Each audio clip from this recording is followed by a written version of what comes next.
Hello and welcome to That Suite. My name is Sarah Emery and today I'm going to show you how to alternate the row colors on PDFs in NetSuite. One of the easiest ways to improve the readability of PDFs generated in NetSuite is to use alternating colors to create a visual separation between item lines. It takes only a single string of code to configure alternating background colors for transaction lines on advanced PDF templates in NetSuite. I'm going to start by reviewing the current PDF template, so I will go ahead and print this invoice. And as you can see, all of the line items are displayed with the same background color.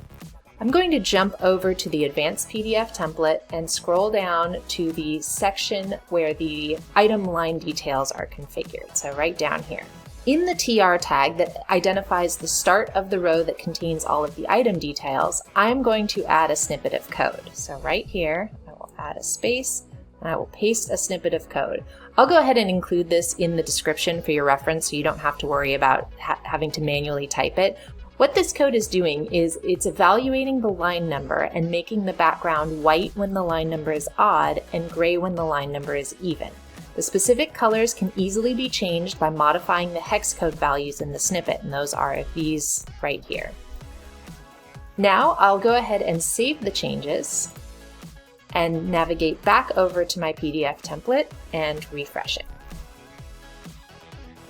Once it reloads, you can see that I have alternating rows with white and a light gray.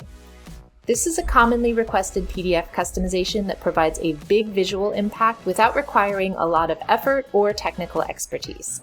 I really hope that you found this video helpful. If you did, or if you have ideas about other topics you'd like me to cover, please leave a comment below. Also, make sure to subscribe for even more NetSuite tips, tricks, and helpful hints.